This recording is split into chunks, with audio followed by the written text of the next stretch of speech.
Que ta sainteté se manifeste à mes yeux. Oh, Shaddai, sois pour moi.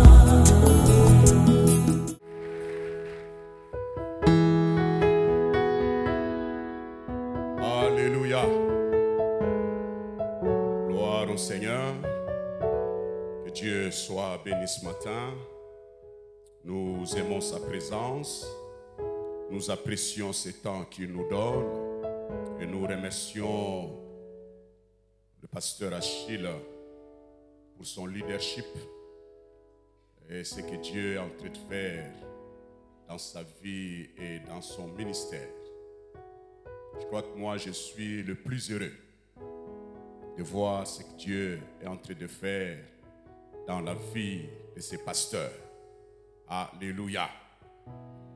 Gloire au Seigneur. J'aimerais que nous inclinons un peu nos têtes. J'aimerais que chacun de tout son cœur s'approche du Seigneur ce matin. Je suis en train de croire que Dieu a quelque chose à faire ce matin dans la vie de quelqu'un. J'aimerais que nous inclinons nos têtes et que nous nous approchons vraiment de Dieu. Que chacun s'approche du Seigneur ce matin. Alléluia. Commence à parler au Seigneur. Seigneur, je viens. Yahweh Nabelemi, Yahweh Nabelemi. Alléluia. Alléluia. Approche-toi mon frère. Prends la position qui te semble bonne. Et approche-toi. J'aimerais que ton cœur s'approche de Dieu. Alléluia.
Maintenant, Seigneur, qu'une ambiance de l'Esprit, une ambiance du Saint-Esprit, une ambiance de l'onction se répand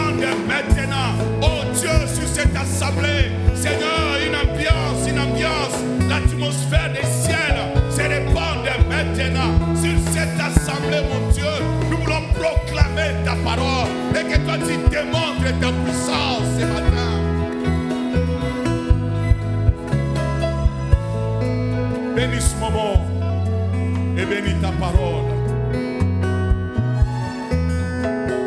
Au nom de Jésus. Au nom de Jésus. Amen. Alléluia. Gloire à l'agneau de Dieu. Alléluia. Gloire au Seigneur, gloire au Seigneur, gloire au Seigneur. Amen. Vous savez, frère, je voulais aussi vous dire que nous vous attendons à partir du 2 août jusqu'au 16 août. La nuit, nous aurons à passer des très bons moments dans la présence du Seigneur. Dieu nous a instruits. Il veut relever quelqu'un de la poussière. C'est comme ça que Dieu nous a donné ce terme. Fils de l'homme, ces eaux pourront-ils revivre? Et vous connaissez les textes. Et vous connaissez ce que Dieu a fait. Et Dieu nous a dit qu'il fera la même chose. Alléluia. Dieu fera la même chose. J'encourage quelqu'un à braver la saison sèche et venir passer ce moment dans la présence du Seigneur. Nous allons nous organiser pour que commence à 22h et à 2h juste, nous arrêtons, nous permettre de nous reposer pour que nous soyons forts et que le matin, nous irons au travail avec l'onction que nous recevons la nuit. Amen. Alors, nous prenons nos Bibles et nous sommes dans Actes chapitre 3. Actes chapitre 3e. Actes chapitre 3e. Nous lirons les 10 premiers versets. Nous allons sauter, nous lirons le verset 16. Quelqu'un est arrivé? Alors nous lisons. Pierre et Jean montaient ensemble au temple.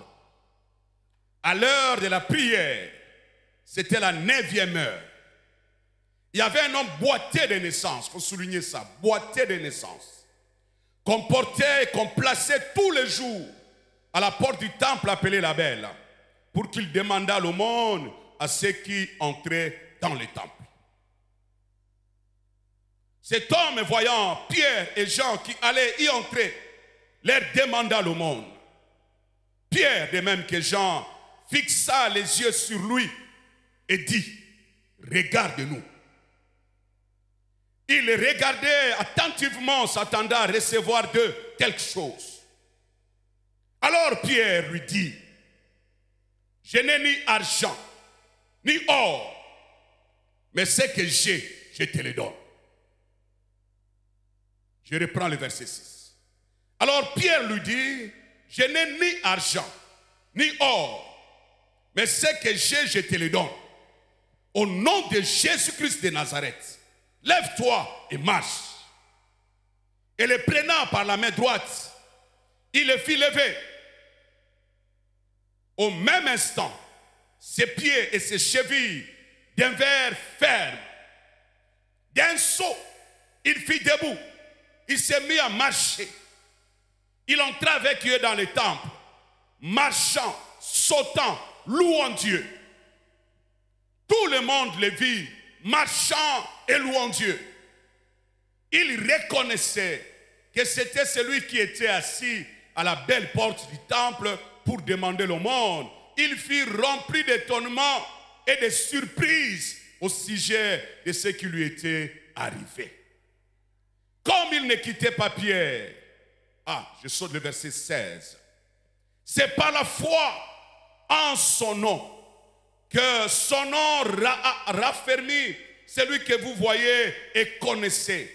C'est la foi en lui qui a donné à cet homme cette entière guérison en présence de vous tous. Amen. Bien-aimé, écoute-moi ce matin. Aussi longtemps que vous vivez, n'est jamais désespéré. Cet homme, nous ne connaissons pas son âge. La Bible ne nous donne pas son âge. Mais la Bible ne l'appelle pas jeune homme. La Bible l'appelle homme. Ça veut dire qu'il était adulte. Et il est né boité. Dans certaines versions que j'ai lues, on dit qu'il était infirme déjà dans le sein de sa mère. Il est venu dans le monde dans cet état-là. Et dans cet état-là, il n'avait rien d'autre à faire. Il est devenu mendiant. Et il a trouvé son lieu de travail. Son lieu de travail était la porte du temple. Et pas n'importe quelle porte, c'était la belle porte. La porte dont il est question, c'était une porte très belle, ornée. Et cette porte est séparée. Les parvis des femmes et les parvis des païens. Donc cet homme se mettait là par stratégie. Parce que tous ceux qui venaient dans le temple préféraient entrer par cette porte-là. Elle était tellement belle que tout le monde voulait entrer par là. Et non seulement que tout le monde voulait entrer par là, mais il y avait là les femmes. Vous savez, là où il y a les femmes, les cœurs des femmes sont sensibles. Les cœurs des femmes ne supportent pas de voir quelqu'un souffrir. Cet homme s'est placé là parce qu'il savait que j'aurais compassion d'une femme. Donc il ne pouvait pas rentrer tous les jours vide parce qu'au moins une femme aura compassion de lui. Et il s'est placé là. Non seulement les femmes, mais il y avait aussi les païens, c'est-à-dire les non-juifs. Les non-juifs qui voulaient vivre comme les juifs. Les non-juifs qui voulaient se conformer à la religion juive. Et la religion juive met beaucoup l'accent sur le monde. Donc, cet homme, se plaçant là, ce n'était pas par hasard. Mais ce que je vais te dire ce matin, frère, cet homme, ce jour-là, s'est réveillé le matin comme d'habitude. Ceux qui les transportaient l'ont transporté. Et on l'a placé au même endroit. Il savait, la seule chose qui s'attendait, c'était l'argent. Mais Dieu a fixé un jour. Mon Dieu. Je suis en train de dire que Dieu a fixé un jour. Vous savez, frère, lorsque vous êtes en train de venir au culte comme ça, c'est vrai, nous venons comme nous venons. Ça devient un peu comme de la routine.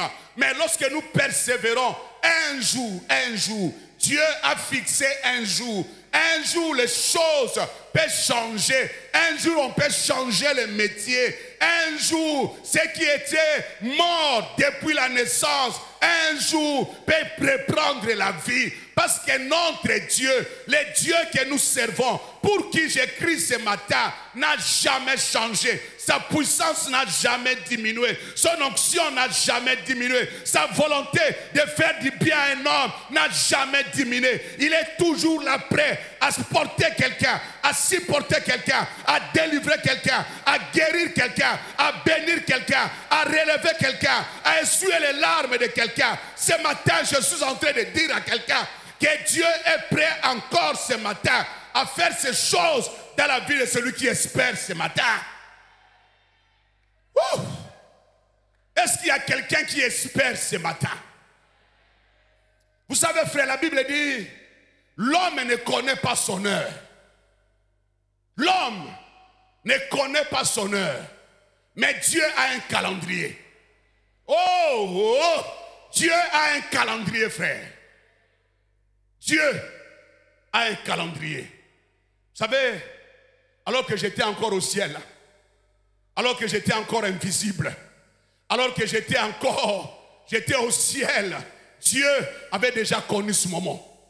Et Dieu m'a appelé et m'a donné ce jour pour que je sois une source de bénédiction pour quelqu'un.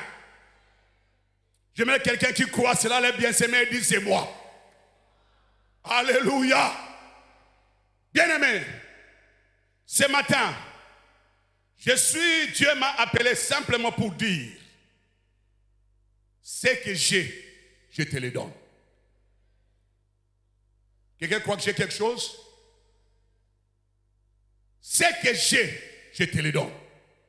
C'est ça mon thème ce matin. Ce que j'ai, je te le donne. Frère, j'aimerais que quelqu'un comprenne ce matin et que cette attitude-là, que nous marchons avec toute notre vie, non seulement sur la terre, mais même lorsque nous serons au ciel. Et Dieu n'a jamais envoyé quelqu'un dans ce monde complètement vide. Dieu n'a jamais envoyé quelqu'un dans le monde complètement manquant tout. Jamais. Dieu n'a jamais, j'insiste, envoyé quelqu'un qui manque tout. Là, le problème, c'est la mauvaise conception que nous avons de l'avoir.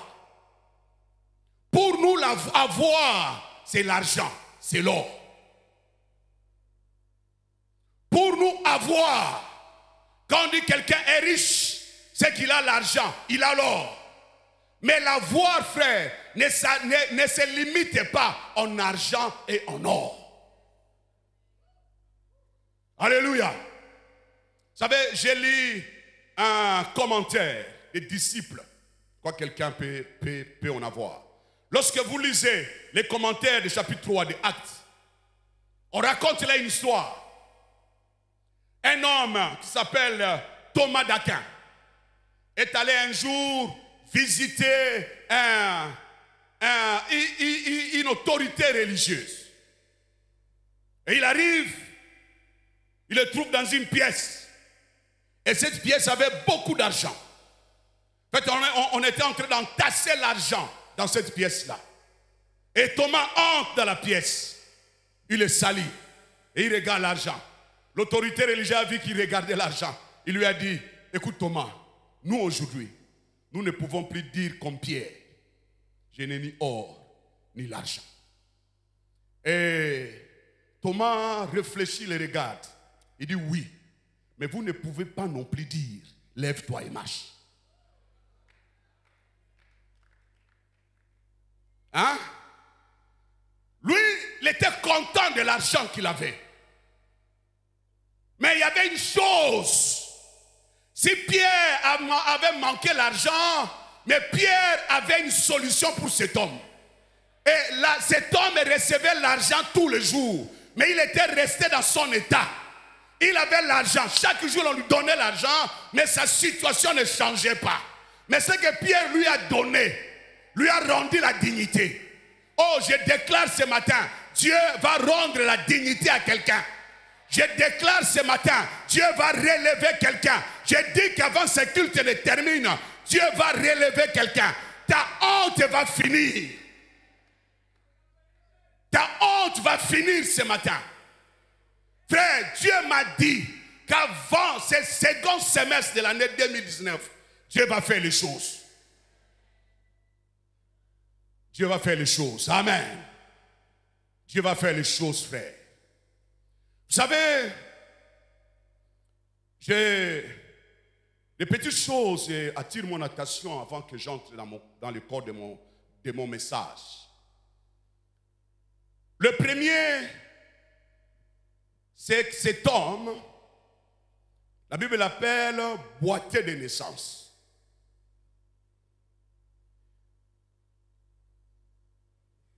Il était connu tel quel par la communauté.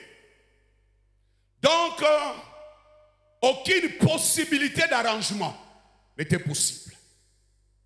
Est-ce que vous savez qu'aujourd'hui, je le dis à notre honte, qu'il y a des hommes de Dieu, entre guillemets, s'arrangent avec les gens, amènent quelque part, il dit je vais prier pour toi, il dit que tu étais aveugle et que maintenant tu vois.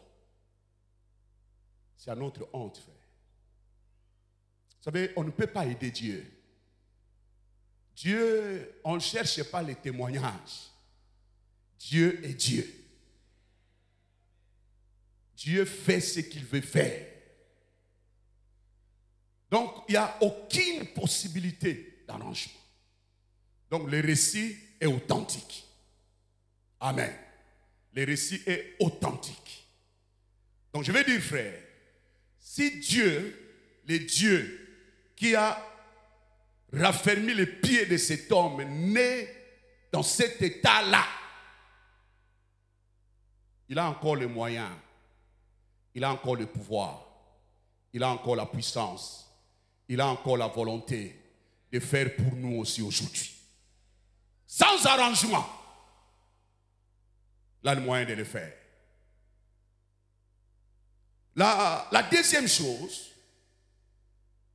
bon, la porte, la belle, j'en ai déjà parlé. La troisième chose, c'est, la Bible dit, à l'heure de la prière. Bien-aimés, regardez, ce texte vient après la Pentecôte. C'est juste après le récit de la Pentecôte que vient ce texte. Les apôtres, ayant reçu l'onction, ils n'ont pas changé leurs habitudes. Alléluia. Ils ont reçu l'onction. Tout Jérusalem sait que ces hommes ici ont parlé de nouvelles langues. Ils ont reçu la puissance venue du ciel. C'est par eux que la promesse de Joël s'est accomplie. Mais ils sont restés des hommes ordinaires. Et ils montent au temple à l'heure de la prière. Frère, si nous voulons que Dieu continue à travailler en nous, restons ordinaires. Restons humbles. Continuons à faire ce que nous sommes en train de faire, même si ton ombre guérit les malades.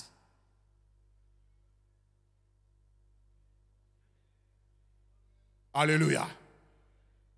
Et les Juifs, en ces temps ici, ils avaient une tradition.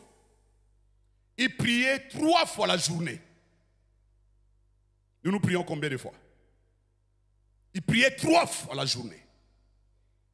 Ici, on parle de la 9e heure, c'est-à-dire à 15 heures. C'était la prière du soir.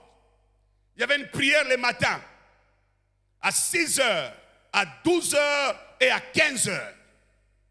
C'est comme ça que dans Psaume 55, 18, il est écrit, le soir, virgule, le matin et à midi, je soupire et je gémis et il entendra ma voix. Il entendra ma voix. Frère, la prière, on ne se lâche pas. On doit persévérer dans la prière.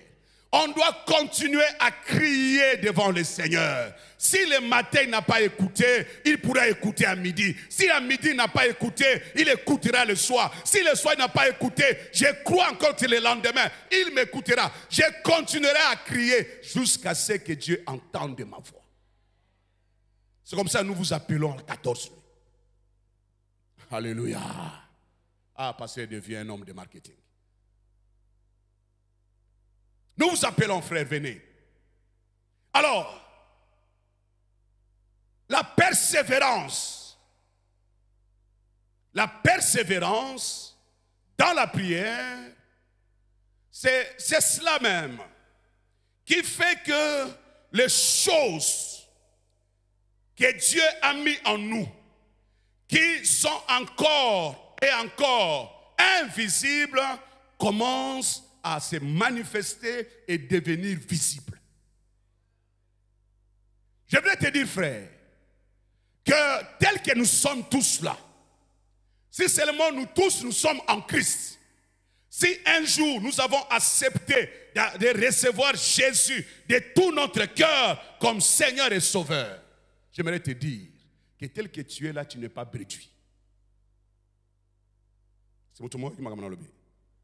Tu n'es pas réduit. Il y a en toi des richesses que Dieu a mis. Dieu a mis en toi des richesses. Mais c'est seulement la vie de prière, l'intimité avec le Saint-Esprit, l'exercice des dons spirituels qui fait que ces choses qui sont en toi invisibles commencent à se matérialiser. j'appelle quelqu'un, frère, à persévérer dans la prière pour que ce que Dieu a mis en lui se manifeste. Ce matin, la question à laquelle je vais répondre est la suivante. Que possédait Pierre? Et pour nous aujourd'hui, qu'est-ce que nous avons? Parce que regardez la certitude avec laquelle Pierre parle. Il dit, je n'ai ni argent ni or, mais c'est que j'ai. Alors que dans sa main, il n'y a rien. Il dit, je n'ai ni or ni argent, mais c'est que j'ai. Mais quand l'homme regarde Pierre, il voit que dans les mains de Pierre, il n'y a rien. L'homme attend que Pierre mette la main dans la poche. Pierre ne met pas la main dans la poche. Parce que ce qu'il avait n'était pas dans la poche. Alléluia. Ce que tu as, frère, n'est pas toujours dans ta poche. Et qu'est-ce qu'avait Pierre? Que possédait Pierre pour avoir une telle assurance? La première des choses que Pierre avait, nous le trouvons au verset 16. Quelqu'un avec moi? Au verset 16e. C'est par la foi en son nom que son nom a raffermi celui que vous voyez et connaissez. C'est la foi en lui qui a donné à cet homme cette entière guérison en présence de vous tous. Qu'est-ce que Pierre avait? La première chose que Pierre avait, c'est la foi en Jésus. La foi en Jésus. Et je l'ai écrit, la foi en Jésus-Christ, j'ai mis 2 points, j'ai ajouté l'audace. Pierre avait la foi en Jésus. Mon frère, ma soeur, écoute-moi ce matin. Je voudrais te dire, frère, j'aimerais que quelqu'un, un frère, prenne conscience ce matin que celui qui a la foi en Christ est plus riche que celui qui a l'argent et l'or. Je peux reprendre ma déclaration? Que celui qui a la foi en Christ est plus riche que celui qui a l'argent et l'or. Celui qui a la foi devrait être plus puissant que celui qui a l'argent et qui a l'or. L'argent, nous en avons tous besoin. Je suis le premier à en avoir besoin. Mais l'argent ne te donnera jamais la foi. Mais la foi peut te donner l'argent. Alléluia. L'argent ne te donnera jamais la foi. Mais la foi a la possibilité de te donner l'argent. Donc si on mettait ces 2 choses devant toi à choisir, j'aimerais conseiller quelqu'un ce matin de choisir la foi. Mais beaucoup d'entre nous font comme ces chefs religieux. Lui, il a choisi l'argent. Et il était content avec l'argent. Il dit, je ne peux plus dire, comme Pierre, je n'ai ni or ni argent. Mais tu ne diras plus jamais, lève-toi et marche. Alléluia. Tu ne diras jamais ça. Quelqu'un a dit, l'argent répond à tout. Mais laisse-moi te dire, frère, que l'argent est limité. Mais la foi en Christ n'est jamais limitée. Là où l'argent ne peut pas entrer, la foi peut entrer. Ce que l'argent ne peut pas faire, la foi peut faire. Frère, j'aimerais encourager quelqu'un ce matin. Je suis en train, en fait, d'exciter ta foi. Je suis en train d'activer ta foi ce matin. Pour que toi aussi, frère, tu puisses dire à quelqu'un un jour, lève-toi et marche. Alléluia. On peut acclamer le Seigneur. Woo!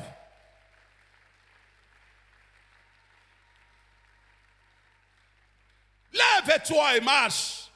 C'est la manifestation de la foi. Chose que l'argent ne peut jamais faire. Vous savez, frère, il n'y a aucun parent, même s'il est pauvre, ne peut pas laisser son enfant malade éternellement. C'est vrai? Est-ce qu'il y a des parents ici? Tous les parents se battent pour amener à porter la santé à l'enfant quand il est malade. Mais il y a aussi des maladies dont la médecine ne peut plus rien faire. Seule la foi peut changer la situation. Cet homme, je ne sais pas, peut-être qu'il était frappé par la polio. Certainement, on l'a amené dans des hôpitaux, certainement, on l'a amené à la Huilerie, là où on traite les handicapés. Ça n'a pas marché. Ce qu'un médecin ne peut pas faire, Dieu est capable de faire. J'aimerais dire à quelqu'un ce matin, même si on t'a raconté des choses, même si on a dit, on a parlé, vous savez, il y a des diagnostics, il y a des mots en médecine, dès qu'on te frappe de ces mots-là, d'abord tu ne comprends pas. Tu ne sais pas ce que ça veut dire. Et puis ça te brise. Et puis directement la tension monte. C'est comme ça que vous entendez les gens, on dit, non mais, ayaki yemoko zaki na volant tango ayaki.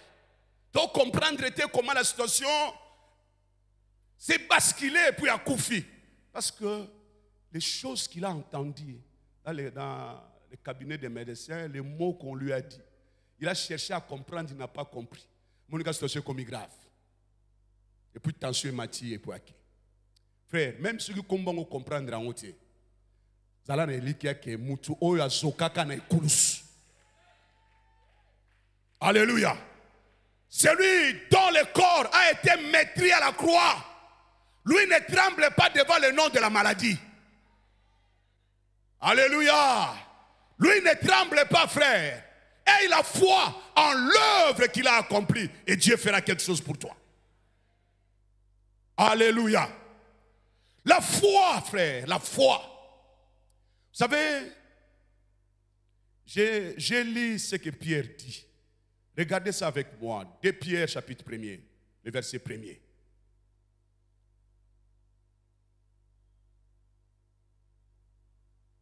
De Pierre. On est ensemble? Alléluia. De Pierre, chapitre 1er, le verset 1er. Regardez. Simon Pierre, serviteur et apôtre de Jésus-Christ. Il est qui? Comment il se présente? Serviteur et apôtre. N'est-ce pas? Mais regardez ce qui suit. À ceux qui ont reçu en partage. Qu'est-ce qu'ils ont reçu en partage? Une foi du même prix que la nôtre. Il dit serviteur. Bon, serviteur, ça va encore parce que dans le Nouveau Testament, tout enfant de Dieu, tout fils de Dieu, toute fille de Dieu est serviteur de Dieu. Mais il monte aussi la dimension. Il quitte les rangs de tout le monde. Il monte apôtre. Mais il dit ceci. Il écrit à tous ceux qui ont reçu une foi du même prix que sa foi. Est-ce que tout le monde comprend maintenant? Pierre dit ceci, frère, que la foi qu'il a, je peux conjuguer ça dans le passé ou dans le présent. Parce que sa foi-là n'est jamais perdue. Jusqu'aujourd'hui, il continue à croire comme ça.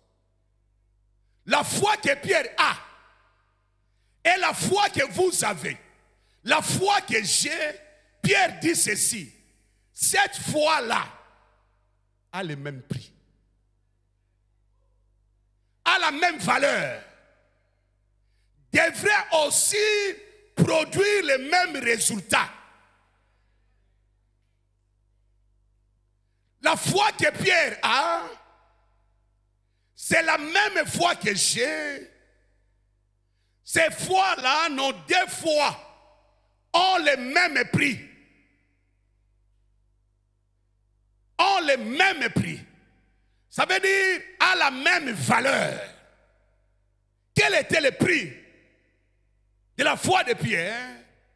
C'est l'œuvre de Christ à la croix. Est-ce que quelqu'un croit aussi en cette œuvre-là? Si nous croyons, frère, nous, ta foi, ma foi et la foi de Pierre a la même valeur. Maintenant, la question que je me pose, qu'est-ce que ta foi produit? Qu'est-ce que ma foi produit? Qu'est-ce que la foi de Pierre a produit? Si notre foi a le même prix, a la même valeur, devrait aussi produire les mêmes résultats. Qu'est-ce qui fait qu'aujourd'hui, nous ne vivons pas comme Pierre a vécu? Ce qui nous manque aujourd'hui, frère, c'est l'audace. Alléluia. Cette force d'oser. La force d'oser, frère. Je suis en train d'appeler quelqu'un à risquer. J'appelle quelqu'un à oser. J'appelle quelqu'un à prendre les risques avec Dieu. Vous savez, frère, dans le domaine de la foi, aussi longtemps que tu n'as pas osé, tu n'auras jamais la certitude que Gogi au Salema. Hein? Aussi longtemps, frère, que tu n'oses pas, tu n'auras jamais la certitude que au Salema. Vous savez, laisse-moi t'étonner ce matin. Même Dieu, quand il créait tout là, il le faisait par la foi. Il croyait. Et il parlait. Et il voyait les choses s'accomplir. David, devant Goliath, il n'avait aucune assurance qu'il va battre Goliath. Mais dans son cœur, il avait la foi que le Dieu qui m'a donné la victoire sur les lions, sur l'ours, me donnera aussi la victoire sur cet homme.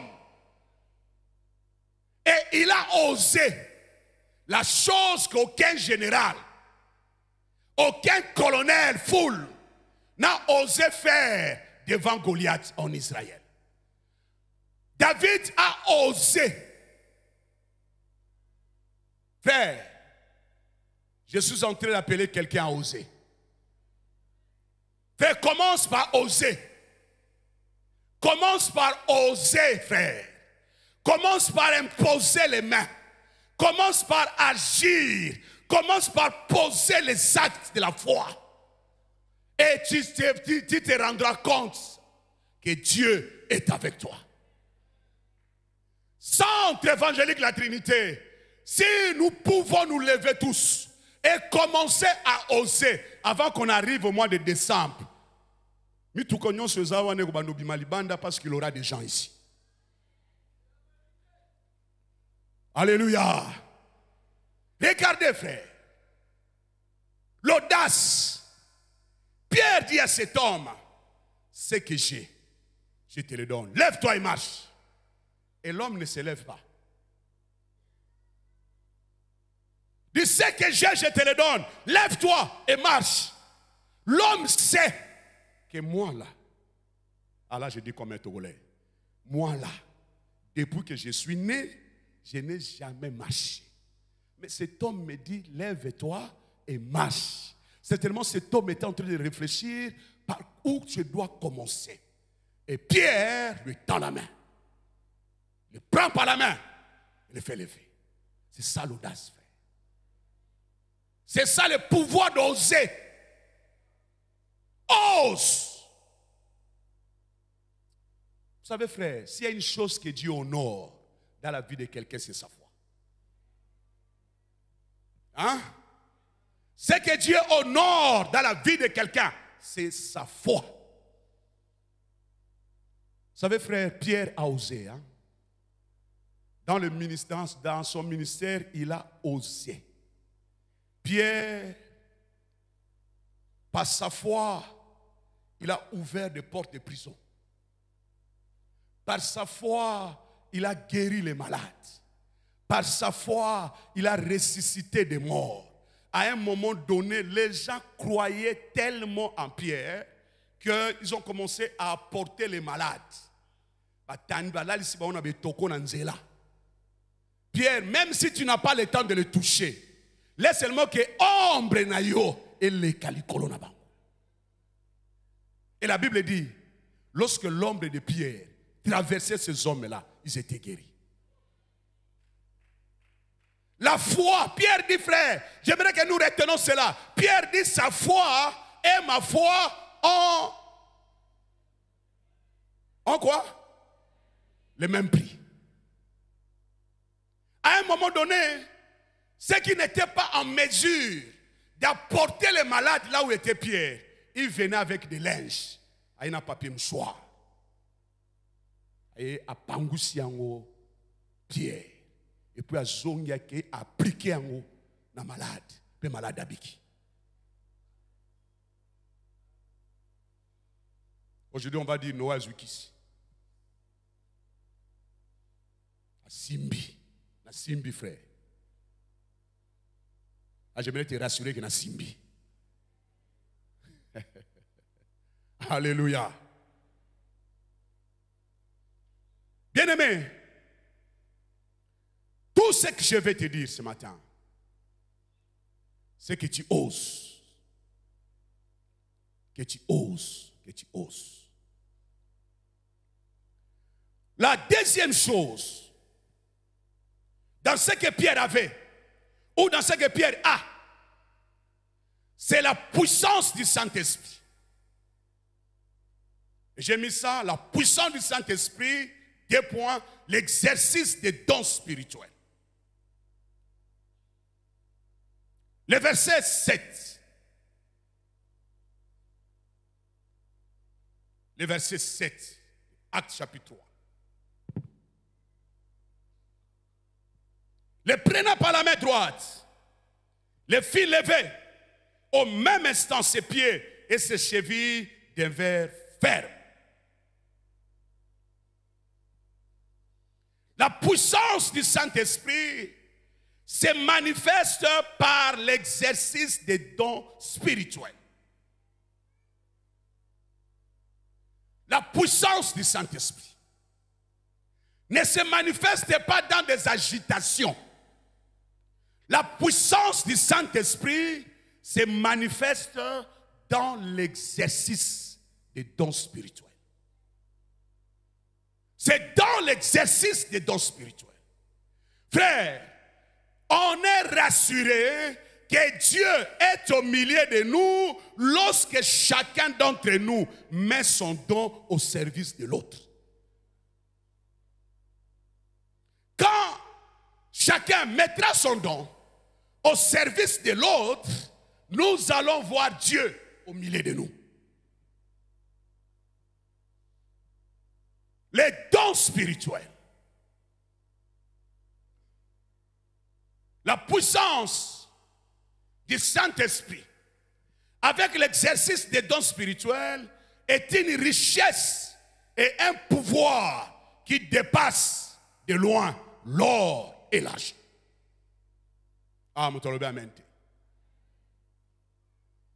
La manifestation des dons spirituels est donc la démonstration de la puissance de Dieu, de la présence et du règne de Dieu au milieu des chrétiens. Frères, nous devons accepter que partout où nous sommes, que nous mettons notre vie au service de Dieu. Que nous nous mettions nous-mêmes au service de la puissance de Dieu. Prendre ce que Dieu a mis en nous et mettre ça au service des autres. Frère, lorsque nous agirons de cette façon-là, nous deviendrons une source de bénédiction pour les autres. Et j'aimerais te dire, frère, comme je l'ai dit tout à l'heure, si nous sommes en Christ, il y a en chacun d'entre nous au moins un don. Quand je dis au moins, le contraire c'est comment? Il y a en chacun d'entre nous, frères, au moins un don. Quand le Saint-Esprit est venu en nous, il est venu nous équiper. Et en nous équipant, il nous a apporté les dons célestes. Et les dons célestes, c'est les dons spirituels. Vous savez, frère, si nous commençons les cultes et que chacun de nous met à la disposition des autres les dons qu'il a reçus, nos cultes ne seront jamais ennuyés. Nos cultes seront des moments de fête. Alléluia. Et les gens qui viennent nous visiter se rendront compte que non, Dieu est dans cette église-là. Frère, les dons spirituels est plus que l'or, est plus que l'argent. Lorsque vous lisez la Bible, vous ne verrez nulle part. Aucun apôtre a dit à l'église, en ce qui concerne l'argent et l'or, je ne veux pas que vous soyez dans l'ignorance. Mais Paul a dit aux Corinthiens, en ce qui concerne les dons spirituels, je ne veux pas, frère, que vous soyez dans l'ignorance. Je ne veux pas, frère, que vous soyez dans l'ignorance. Parce que votre richesse est attachée à ce que Dieu a mis en vous. Vous savez, frère, beaucoup de gens souffrent tout autour de nous. Certains sont même morts. Pourquoi? Simplement parce que beaucoup d'entre nous n'ont jamais pris conscience de ce que Dieu a mis en eux. Tu ne diras jamais à quelqu'un, ce que je te le donne, quand tu n'es pas conscient de ce que tu as. Quand tu n'es pas conscient de ce que tu as, tu ne diras jamais, Pasteur Achille, ce que je te le donne. Jamais. Celui qui dit ça, c'est celui qui est conscient. Et malheureusement, l'église d'aujourd'hui est remplie de fidèles, est remplie de chrétiens qui n'ont pas conscience de ce que Dieu a mis en eux. C'est ce qui fait que l'église est faible, frère. Nous, on n'est pas appelés à aller nous agenouiller devant les hommes politiques. Mais nous sommes appelés à dominer sur ces hommes politiques. S'élever et dire les choses qui s'accomplissent. Si vous ne voulez pas vous attendre, vous n'êtes pas digne de diriger notre pays. Oh yes. Bien-aimés,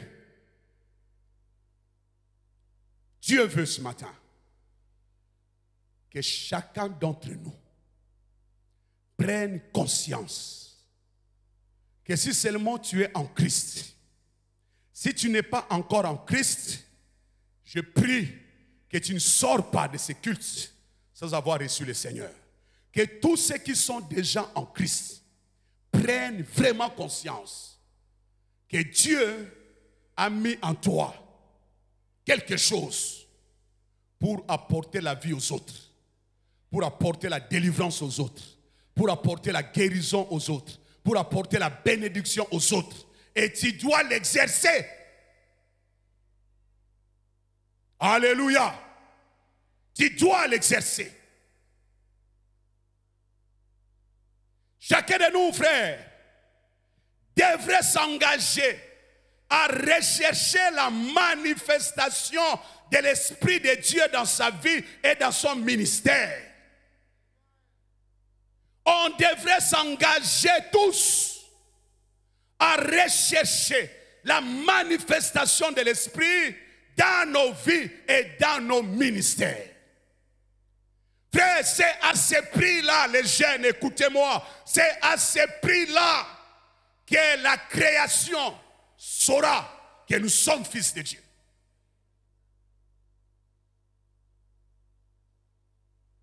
La création attend avec un ardent désir la révélation des fils de Dieu. Les fils de Dieu qui seront révélés à la création, c'est ceux qui prennent conscience que Dieu a mis une richesse à moi pour les autres. Amen. Alléluia. Alléluia. Bien-aimés, et pour terminer, la dernière chose que Pierre avait, je l'ai intitulé le nom de Jésus de Nazareth. J'ai mis 2 points, le mandat du chrétien. Le verset 6. Le nom de Jésus de Nazareth, le mandat du chrétien. Vous savez, frère, le nom de quelqu'un, renferme tout ce que cet homme doit être et tout ce qu'on attend de lui.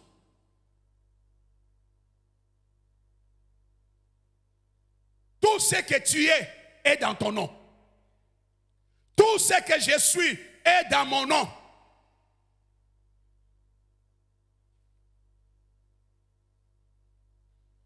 Quelqu'un qui est de la même dialecte que le passé Achille, si on dit, on appelle Sampala.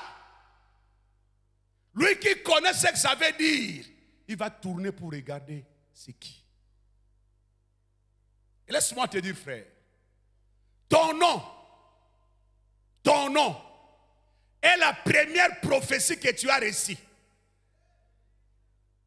La prophétie que tu as reçue est dans ton nom.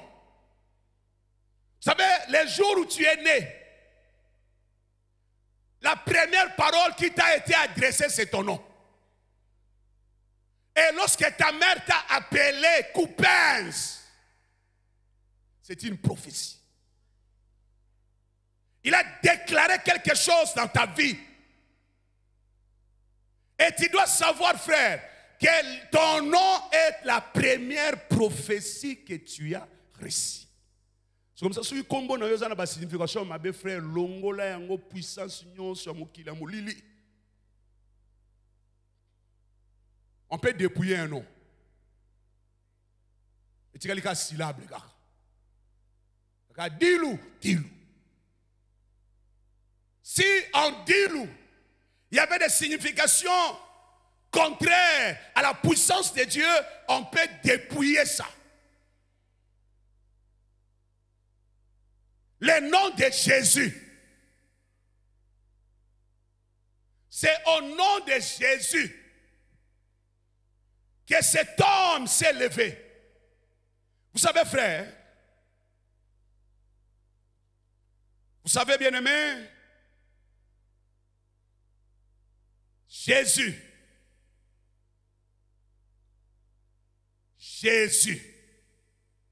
c'est un nom. Mais à ce nom signifie sauveur. C'est la même racine que Josué. Ça signifie sauveur. Mais le nom de Jésus devient particulier parce qu'il y a eu un ajout.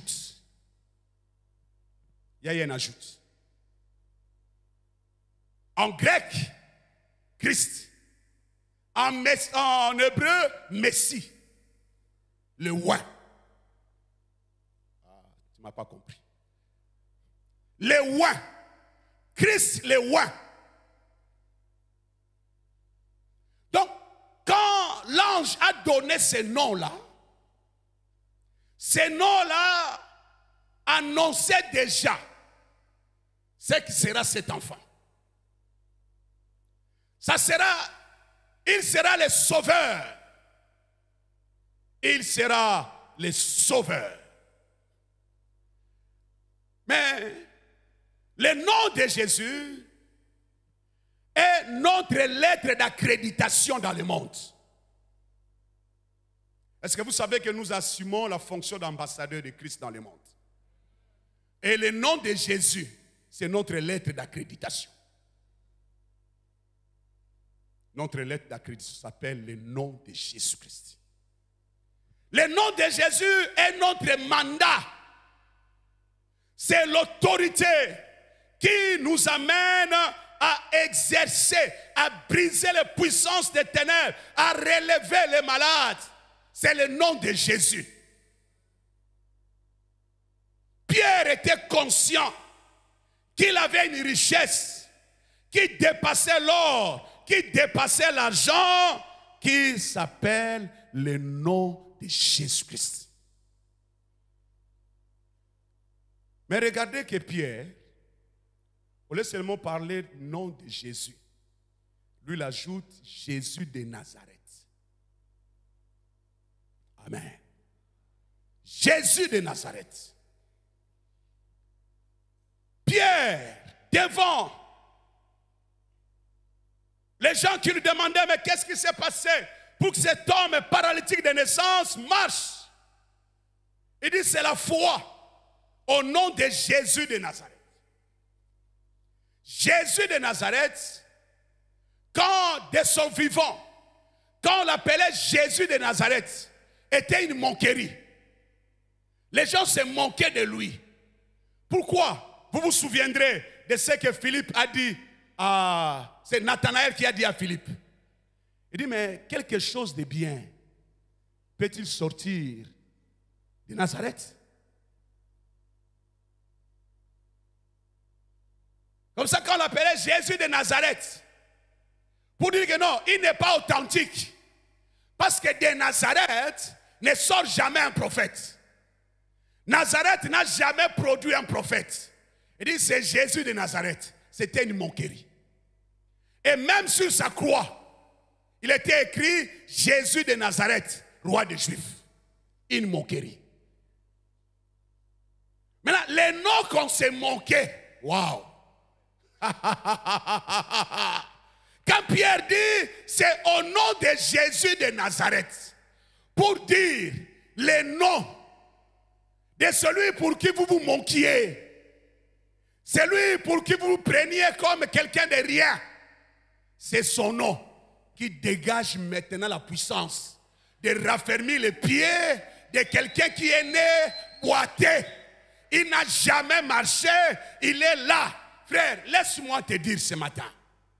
Vous savez, beaucoup de gens se disent, bon, moi, c'est très bien. Si de Nazareth n'est jamais sorti un prophète, jamais un sacrificateur, jamais un roi, mais de Nazareth est sorti le Messie. Alléluia. Frère, même si aujourd'hui, bien-aimé, on se moque de toi, on trouve que tu es inutile, j'aimerais te dire que ta foi en Christ va changer les choses. Les moqueurs d'hier se rendront compte de ce que tu es. Ce que nous sommes est encore dans l'invisible. Mais ça va passer par la visibilité. Ça passera par la visibilité. Aucune promesse de Dieu, aucune puissance de Dieu ne mourra dans l'invisibilité. Jamais. Tout ce que Dieu a dit, tout ce que Dieu a promis, ça va devenir visible. Alléluia. Ça va devenir visible. Pierre, en appelant Jésus, Jésus de Nazareth, il évite toute confusion. Parce qu'en Israël, il y avait aussi des Jésus. Il y avait des gens qui portaient le prénom le nom de Jésus, il y en avait. Mais Pierre dit, ce n'est pas le Jésus de Jérusalem. Ce n'est pas le Jésus de Samarie. C'est Jésus de Nazareth. C'est lui qui a été crucifié. Sur sa croix, il a été écrit Jésus de Nazareth. C'est de lui qu'il s'agit ici. Alléluia. Je termine, frère, en vous lisant ce passage Actes chapitre 4, verset 8, verset 12. Alors Pierre, rempli du Saint-Esprit, leur dit, chef du peuple et ancien d'Israël, puisque nous sommes interrogés aujourd'hui sur les bienfaits accordés à un homme malade, afin que nous disions comment il a été guéri. Quelqu'un avec moi? Regardez le verset 10. Sachez-les tous. Qui parle comme ça? Pierre, un homme du peuple, sans instruction. Sachez-les tous, que tout le peuple d'Israël le sache. C'est par le nom de Jésus de Nazareth que vous avez crucifié, que Dieu a ressuscité des morts. C'est par lui que cet homme se présente en pleine santé devant vous. Jésus est la pierre rejetée par vous qui bâtissez et qui est devenue la principale de l'angle. Il n'y a de salut en aucun autre. Car il y a sous le ciel aucun autre nom qui nous a été donné parmi les hommes par lesquels nous devions être sauvés.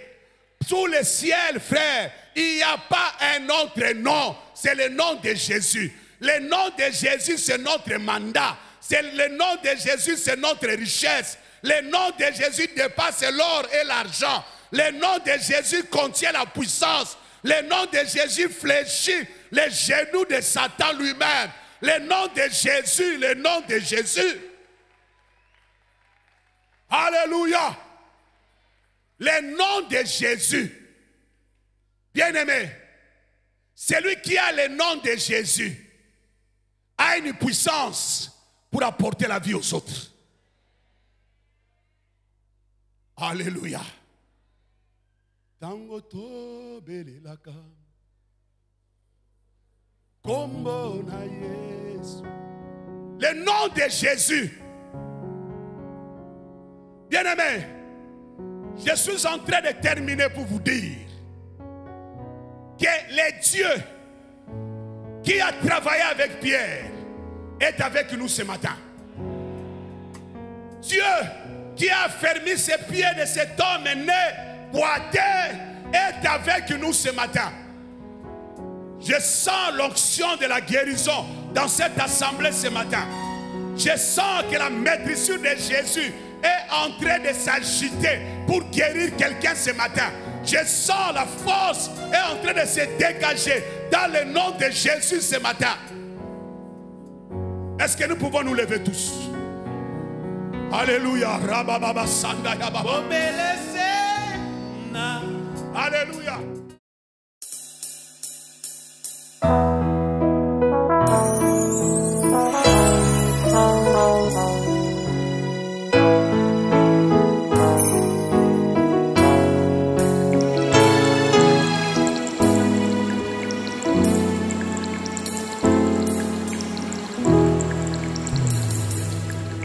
Que ta sainteté se manifeste à mes yeux.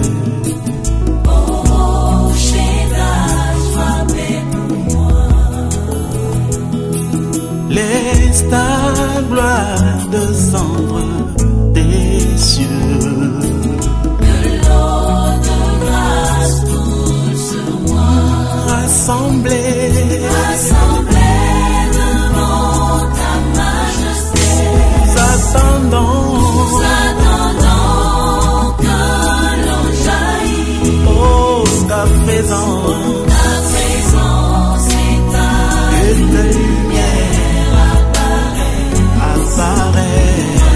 Cherchons ta sainteté. Rassemblés devant ta majesté. Nous attendons que l'on jaillisse. jaillit.